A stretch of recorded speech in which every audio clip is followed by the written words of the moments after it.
Hello, എന്തൊക്കെയുണ്ട് വിശേഷം? എല്ലാവരും സുഖമായിരിക്കുന്നു എന്ന് വിചാരിക്കുന്നു. ഇത് നമ്മുടെ 12ാമത്തെ പാർട്ടാണേ.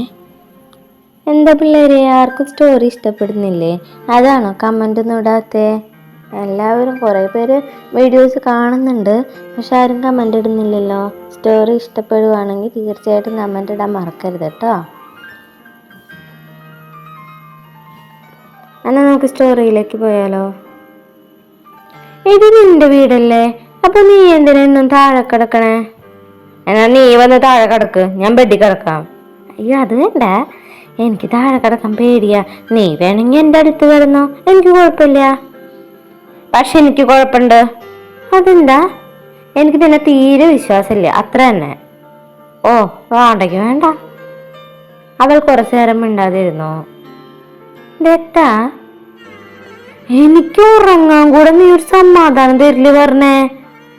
ഒരു മിനിറ്റ്, ഒരു കാര്യം സംശയം ചോദിച്ചോട്ടെ? എന്താ കാര്യം?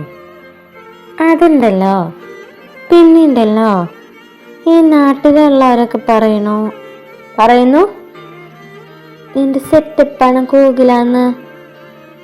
പക്ഷെ അത് കേട്ട് ദത്തൻ ഒന്നും മറുപടി പറഞ്ഞില്ല. പറ ദത്ത, സത്യാണോ അത്? നിനക്കെന്താ തോന്നണേ? ഈ വീട്ടിലേക്ക് വരുന്നതിന് മുമ്പേ ഞാനും അങ്ങനെ കരുതിയേ, പക്ഷെ ഇപ്പം അങ്ങനെ തോന്നുന്നില്ല. അതെന്താ അങ്ങനെ? ഞാനിവിടെ താമസിക്കാൻ തുടങ്ങിയിട്ട് കുറച്ച് ദിവസങ്ങളായില്ലേ, എന്നിട്ട് എന്നോട് നീ മോശമായിട്ട് ഇതുവരെ പെരുമാറിയിട്ടില്ല, അത്തരത്തിലൊന്നും നോക്കിയിട്ട് പോലുമില്ല. അങ്ങനെയുള്ള നീ കോകിലായിട്ട് ബന്ധമുണ്ടെന്ന് എനിക്ക് വിശ്വസിക്കാൻ പറ്റുന്നില്ലെന്നേ. മതി പറഞ്ഞത്, കിടന്നുറങ്ങാൻ നോക്കുക. പിന്നെ ദത്ത, എനിക്ക് ഒരു കാര്യം കൂടെ മനസ്സിലായി. എന്തു കാര്യം? പുറമെ കാണിക്കുന്ന ദേഷ്യമൊക്കെ ഉണ്ടെന്നുള്ളൂ, ഉള്ളിൽ നീ പാവാ. ഫസ്റ്റ് ടൈം ഞാൻ നിന്നെ ഹഗ് ചെയ്തപ്പോഴും പിന്നെ രാവിലെ കിസ് ചെയ്തപ്പോഴും നിന്റെ മുഖത്ത് വല്ലാതെ ബ്ലഷ് ഫീൽ ചെയ്തിരുന്നു. മതി നിന്റെ കണ്ടുപിടുത്തം, കിടന്ന് ഉറങ്ങാൻ നോക്കടി. അത് വന്ന് ദത്തൻ തിരിഞ്ഞു കിടന്നു. പാർട്ട് ടൈം ജോലിയുടെ കാര്യത്തെക്കുറിച്ച് ദത്തൻ ഇതുവരെ ഒരു വാക്ക് പോലും ചോദിക്കാതെ ഇരുന്നത് വർണ്ണയ്ക്ക് അത്ഭുതമായിരുന്നു. അല്ലെങ്കിലും അവൻ എന്തിനാ അതൊക്കെ അന്വേഷിക്കാൻ വരുന്നേ? വെറുതെ ഓരോന്ന് ആലോചിച്ച് പേടിച്ചു. വർണ്ണ പതിയെ കണ്ണുകൾ അടച്ചു കിടന്നു, എപ്പോഴും ഉറങ്ങിപ്പോയി. രാവിലെ മുറ്റത്തു നിന്നുള്ള ബഹളം കേട്ടാണ് വർണ്ണ കണ്ണു തുറന്നത്. അവൾ എണീറ്റ് ഉമ്മറത്തേക്ക് വന്നു. മുറ്റത്തൊരു വടിയും കയ്യിൽ പിടിച്ച് ദത്തൻ നിൽക്കുന്നുണ്ട്. കുറച്ചപ്പുറത്തായി സനൂപ് ചെടികൾ നടുന്നുണ്ട്. അതങ്ങ് ശരിക്ക് കുഴി കുത്തി വെക്കടാ, ദത്തൻ ഇടയ്ക്ക് വടി വീശിക്കൊണ്ട് പറയുന്നുണ്ട്. അത് കണ്ട് വർണ്ണ അത്ഭുതത്തോടെ മുറ്റത്തേക്ക് വന്നു. ഞാൻ കൂളി കഴിഞ്ഞ് വരുമ്പോഴേക്കും ഈ ചെടികളെല്ലാം നട്ടു കഴിഞ്ഞിട്ടുണ്ടാവണം, അവൻ താക്കീതോടെ പറഞ്ഞു തിരിഞ്ഞതും വർണ്ണ അവന്റെ അരികിലേക്ക് വന്നു. സനൂപിനെ തല്ലു എന്ന രീതിയിലാണ് വർണ്ണയുടെ മുഖഭാവം. ഡാ, നീ എന്തിനാ എന്റെ ചെടികൾ നശിപ്പിച്ചേ? അവൾ ദേഷ്യത്തിൽ സനൂപിനോട് ചോദിച്ചു. ഞാനല്ല പെങ്ങളെ അത് ചെയ്തത്. ഈ വർണ്ണ നിനക്ക് ശരിക്കും ആരാന്നറിയില്ല. എന്റെ ചെടി തൊട്ട് എന്റെ കൈ ഒടിക്കുക വേണ്ടേ, പക്ഷെ ഞാൻ ഈ പ്രാവശ്യത്തേക്ക് ക്ഷമിച്ചു. ഞാനത് വേഗം നട്ടോളാം പെങ്ങളെ.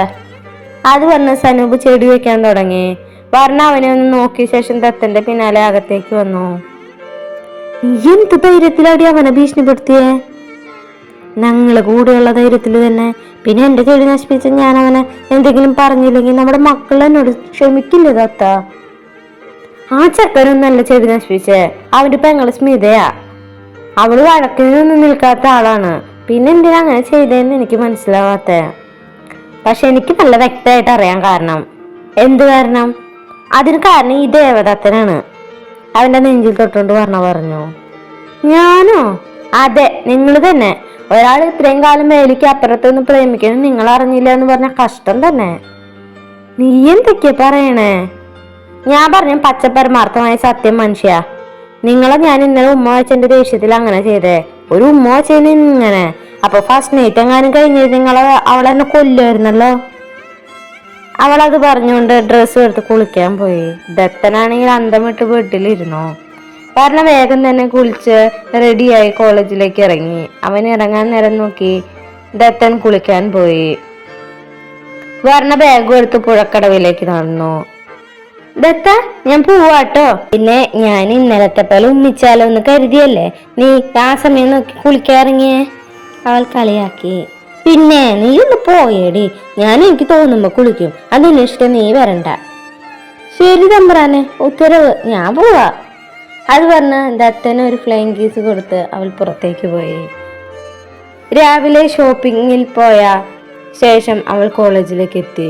ഫീസ് അടയ്ക്കേണ്ട ലാസ്റ്റ് ഡേറ്റ് മറ്റന്നാളാണ്. അതുകൊണ്ട് വൈകുന്നേരം ഓണറോട് സാലറിയുടെ കാര്യം പറയാമെന്ന് പറഞ്ഞ് തീരുമാനിച്ചു. വർണ്ണ തന്നോട് സാറിനെ കണ്ടിട്ട് വർക്കിന് കയറിയാൽ മതി എന്ന് പറഞ്ഞിട്ടുണ്ട്. വർണ്ണ സൂപ്പർ മാർക്കറ്റിൽ വന്നത് സ്റ്റാഫ് പറഞ്ഞു. വർണ്ണ സംശയത്തോടെ ഓണറിന്റെ ക്യാബിനിലേക്ക് നടന്നു. May I come in sir? വരൂ വർണ്ണ. സാറെന്താ വരാൻ പറഞ്ഞേ? വർണ്ണ ദത്തന്റെ വൈഫാന്ന് എന്താ പറയാതിരുന്നേ? ഞാൻ കോളേജിൽ പഠിക്കുന്ന കുട്ടിയല്ലേ എന്ന് കരുതിയാണ് ജോബ് തന്നത് പോലും. അത് പിന്നെ സാർ, ദത്തന് ഇന്നലെ വന്നെന്നെ കണ്ടിരുന്നു. തന്നെ ഇവിടുത്തെ ജോലിക്ക് നിർത്തരുതെന്ന് പറഞ്ഞു. അവനെ പോലെ ഒരാളുടെ വാക്ക് ധിക്കരിച്ച് തന്നെ ജോലിക്ക് നിർത്താൻ കഴിയില്ല. അതുകൊണ്ട് ഇനി കുട്ടി ഇവിടേക്ക് വരണ്ടാട്ടാ. അത് 5000 രൂപയുണ്ട്. കുട്ടി ഇത് വാങ്ങിയിട്ട് തിരികെ പൊക്കോ. വർണ്ണൊന്നും മിണ്ടാതെ ആ പൈസയും വാങ്ങി പുറത്തേക്ക് വന്നു. അനുവിനോടും വേണിയോടും കാര്യം പറഞ്ഞ് അവൾ തിരികെ ബസ് കയറി. അവളുടെ മനസ്സിൽ ദത്തനോടുള്ള ദേഷ്യം നിയന്ത്രിക്കാൻ കഴിഞ്ഞിരുന്നില്ല. ബസ് ഇറങ്ങി തിരികെ വരുമ്പോൾ കല്ലിങ്കിന്റെ അവിടെ അവനെ നോക്കിയെങ്കിലും കണ്ടില്ല. അവൾ ദേഷ്യം കൊണ്ട് ആകെ വിറയ്ക്കുന്നുണ്ടായിരുന്നു. വീട്ടിൽ വന്ന് കുളിച്ച് ഡ്രസ്സ് മാറ്റി അവൾ ദത്തനെ കാത്തിരുന്നു. രാത്രി വരെ നോക്കിയിട്ട് അവൻ വന്നില്ല. അവൾ ബെഡിൽ ചുമരിൽ തല വെച്ച് കിടന്ന് എപ്പോഴും ഉറങ്ങിപ്പോയി. കുറച്ചു കഴിഞ്ഞ് ദത്തന്റെ വണ്ടിയുടെ ശബ്ദം കേട്ട് അവൾ ബെഡിൽ നിന്ന് ചാടി എണീറ്റു. ദേഷ്യത്തിൽ തന്നെ വന്ന് വാതിൽ തുറന്ന് പുറത്തേക്ക് ഇറങ്ങി. അവൻ ചേരി വന്നിരിക്കുന്നുണ്ട്. നന്നായി കുടിച്ചിട്ടുണ്ട്. അവൾ ദേഷ്യത്തോടെ അവന്റെ അരികിൽ വന്നു നിന്നു. ദത്ത! അവൾ ദേഷ്യത്തോടെ വിളിച്ചു. പക്ഷെ അവനൊരു കുലുക്കോ ഇല്ല. തട്ടി വിളിച്ചെങ്കിലും കണ്ണുപോലും മിഴിയുന്നില്ല. ദത്ത! ദത്ത! അവൾ വിളിക്കുന്നുണ്ടെങ്കിലും അവൻ അറിയുന്നത് പോലുമില്ല. അതുകൊണ്ട് കണ്ടതും വർണ്ണയുടെ ദേഷ്യം ഒന്നും കൂടെ വർദ്ധിച്ചു. അവൾ ദേഷ്യത്തിൽ അവന്റെ കയ്യിൽ പിടിച്ച് അമർത്തി കടിച്ചു. പക്ഷെ ദത്തൻ അത് അറിഞ്ഞത് പോലുമില്ല. ദത്തന്റെ കൈ തണ്ടയിൽ അവളുടെ പല്ലിന്റെ അടയാളം നല്ല രീതിയിൽ തന്നെ തെളിഞ്ഞു കിടക്കുന്നുണ്ട്. പക്ഷെ ദത്തൻ ഒരു കുലുക്കവും ഇല്ല. വർണ്ണ ദേഷ്യത്തിൽ തന്നെ അകത്തേക്ക് കയറിപ്പോയി വാതിലടച്ചു. ദത്തൻ രാവിലെ എണീറ്റതും തലയ്ക്ക് വല്ലാത്ത ഭാരം തോന്നി. കുറച്ചു നേരം തലയ്ക്ക് കൈകൊടുത്ത് ചെയറിൽ തന്നെ ഇരുന്നു. കുറച്ചു കഴിഞ്ഞ് അവൻ എണീറ്റ് അകത്തേക്ക് വന്നു. ഡോർ ചാരി ഇട്ടിട്ടേ ഉള്ളൂ. അവൻ റൂമിൽ വന്നപ്പോൾ വർണ്ണ ചുമരി ചാരി ഇരുന്നാണ് ഉറങ്ങുന്നത്. അവളെ ഒന്ന് നോക്കിയ ശേഷം അലമാരയിൽ നിന്ന് ഡ്രസ്സ് എടുത്ത് കുളിക്കാൻ പോയി. കുളി കഴിഞ്ഞ് വരുമ്പോഴും വർണ്ണ അതേ ഇരിപ്പാണ്. ഇവളെന്താ ഇന്ന് ക്ലാസ്സിൽ പോകുന്നില്ലേ? വർണ്ണ, വർണ്ണ, എണീക്ക്! അവൻ വിളിച്ചത് അവൾ പതിയെ കണ്ണു തുറന്നു. നീ ഇന്ന് ക്ലാസ്സിൽ പോകുന്നില്ലേ? സമയം നോക്കിയേ! അവൻ പറഞ്ഞൊന്നും ശ്രദ്ധിക്കാതെ വർണ്ണ മുഖം തിരിച്ചിരുന്നു. ദേവദത്തൻ അവിടെ ഒന്ന് നിന്ന്! അവൾ പിന്നിൽ നിന്ന് വിളിച്ചതും പുറത്തേക്ക് ഇറങ്ങാൻ നിന്ന ദത്തൻ തിരിഞ്ഞ് അവളെ നോക്കി. ആരോട് ചോദിച്ചിട്ടാ സൂപ്പർ മാർക്കറ്റിലെ എന്റെ ജോലി നീ കളഞ്ഞേ? ആരോട് ചോദിച്ചിട്ടാ നീ ജോലിക്ക് പോയി അവിടെ? ദത്തൻ തിരിച്ചു ചോദിച്ചു. പിന്നെ എന്റെ കോളേജിലെ ഫീസ് നീ വന്ന് അടച്ചു തരുമോ? നീ എന്നോട് പറഞ്ഞോ നിന്റെ ഫീസിന്റെ കാര്യം? ദത്തന്റെ ആ ചോദ്യത്തിന് അവൾക്ക് ഉത്തരം ഉണ്ടായിരുന്നില്ല. എത്ര നിന്റെ ഫീസ്? അല്ലെങ്കിൽ വേണ്ട, ദാ എന്റെ ATM കാർഡാണ്. എത്ര വേണ്ടതെങ്കിൽ അതിൽ നിന്ന് എടുത്തോ. അവൻ പിൻ നമ്പറും പറഞ്ഞു കൊടുത്ത് കാർഡ് ടേബിളിന് മുകളിൽ വെച്ചു. എനിക്ക് നിന്റെ പൈസ ഒന്നും വേണ്ട, എനിക്ക് ആ ജോലി തിരിച്ചു വാങ്ങിച്ചു തന്നാ മതി. കോളേജിലേക്ക് അല്ലാതെ ജോലി കൂലി എന്നൊക്കെ പറഞ്ഞ് വീടിന്റെ പടി കറങ്ങിയ ഞാൻ നിന്റെ കാല് തല്ലി ഓടിക്കും.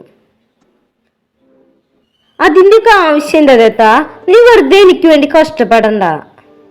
എന്റെ കഷ്ടപ്പാടും ദുരിതം അന്വേഷിക്കാൻ നീ വരണ്ട. മര്യാദക്ക് എണീറ്റ് റെഡിയായി ക്ലാസ്സിൽ പോവാൻ നോക്ക്. ഇല്ല, ഞാൻ പോവില്ല. ഇവളെ ഇന്ന് ഞാൻ... അത് പറഞ്ഞ ദത്തൻ കയ്യിൽ കിട്ടിയ ചെണ്ടയുടെ കോലെടുത്ത് അടിക്കാനായി വീശി. പോവില്ലേടി നീ? ക്ലാസ്സിൽ പോവില്ലെന്ന്? നീ എന്നെ ചെറിയ കുട്ടികളെ പോലെ വടി കാണിച്ച് ഭീഷണിപ്പെടുത്തൊന്നും വേണ്ട. എനിക്ക് പേടിയില്ല. അവൾ അത് പറഞ്ഞാലും യൂണിഫോം എടുത്ത് പുറത്തേക്ക് ഓടിയത് ഒരുമിച്ചായിരുന്നു.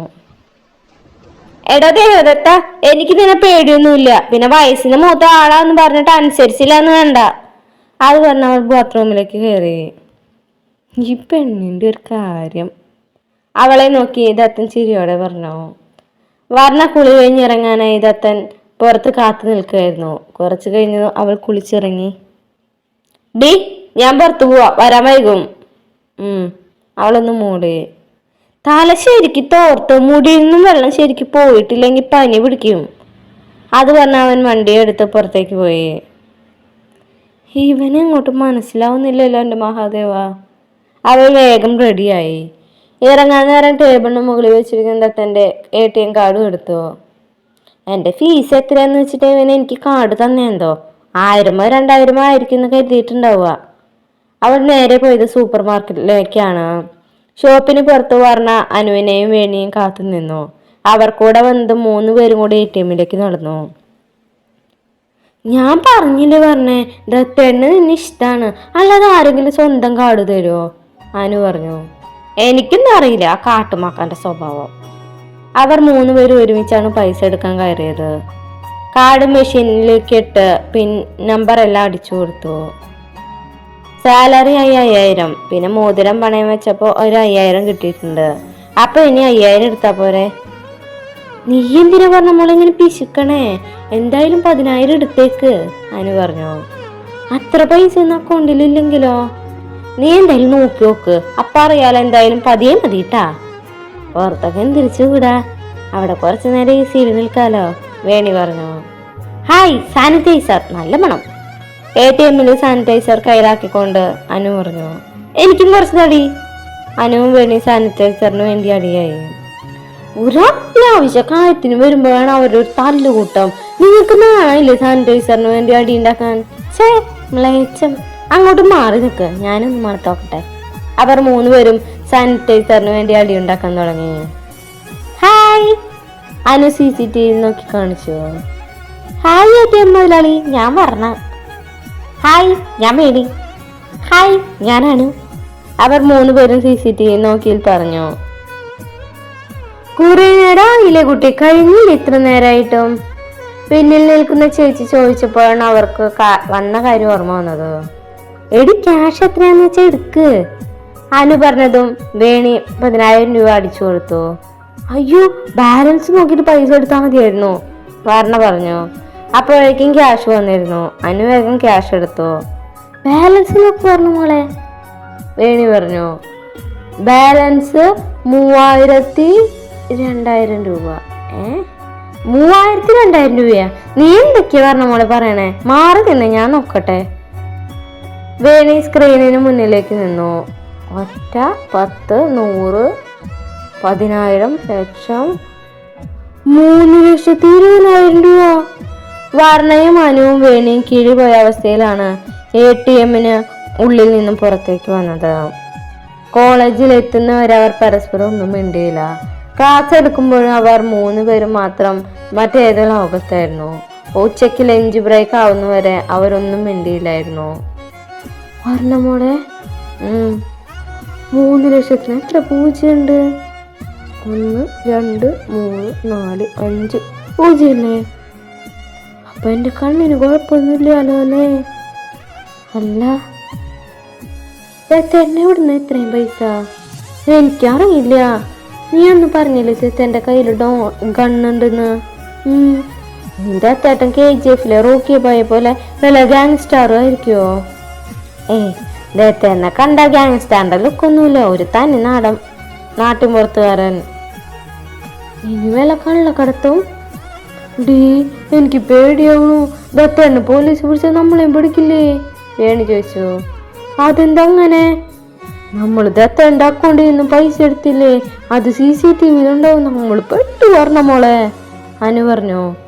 അന്നത്തെ ദിവസം മുഴുവൻ അവർ ആകെ എന്തോ പോയാന്നെ പോലെയായിരുന്നു. പറഞ്ഞേ, ദത്തോനോട് ഇന്ന് തന്നെ എല്ലാം ചോദിക്കിട്ടാ. കോളേജിൽ നിന്ന് ഇറങ്ങാൻ നേരം വേണി പറഞ്ഞു. ശരി, പറയാം. എന്നാ നാളെ കാണാം, ബായ്. പോലീസ് പിടിച്ചില്ലെങ്കിൽ നാളെ കാണാന്ന് പറയാനു മോളെ. പറഞ്ഞത് പറഞ്ഞു ബസ് സ്റ്റോപ്പിലേക്ക് നടന്നു. അനുവും വേണിയും സൂപ്പർ മാർക്കറ്റിലേക്കും. അപ്പോൾ നമ്മുടെ ഇന്നത്തെ പാർട്ട് കഴിഞ്ഞു. നല്ലൊരു പാർട്ടായിട്ട് നാളെ കാണാം. Bye, thank U.